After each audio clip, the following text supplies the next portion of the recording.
যে এই ছেলেটিকে দেখতে পাচ্ছেন, ছেলেটির বয়স 16 বছর। নাম ইকবাল শেখ। তার বাড়ি মুর্শিদাবাদ জেলার বেলডাঙ্গার বড়ুয়া ফরাজিপাড়া। ইকবাল গত 5 বছর ধরে একটি বিরল চর্মরোগে ভুগছিল। তার শরীরে প্রচন্ড জ্বালাপোড়া হতো। সেটা সহ্য করতে না পেরে দিনের পর দিন সে পুকুরে জলের নিচে ডুবে থাকতো। সপ্তাহের 5টা দিনই তার ঠিকানা হয়ে উঠেছিল ওই পুকুরটা। অভাবের সংসার।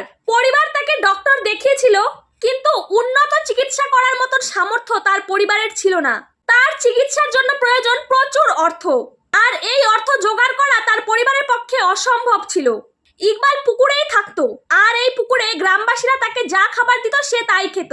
কেউ কলা ছুঁড়ে দিত, কেউ চিড়ে, কেউ বাদাম ছুঁড়ে দিত, সে সেগুলোই খেত। এইভাবেই দিন কাটছিল ইকবালের।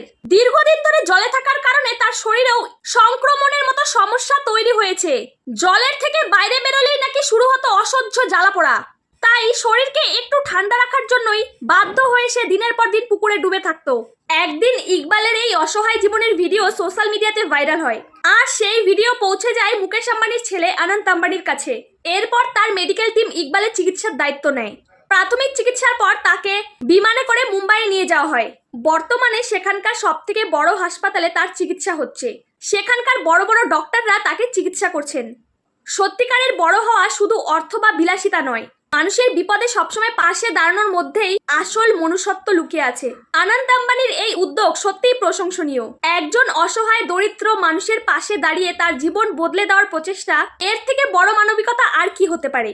দেশবাসীর জন্য একটাই অনুরোধ, ইকবালের জন্য আপনারাও প্রার্থনা করুন যেন সে দ্রুত সুস্থ হয়ে যায় এবং স্বাভাবিক জীবনে ফিরতে পারে। ধন্যবাদ সবাইকে। ভালো থাকবেন, সুস্থ থাকবেন।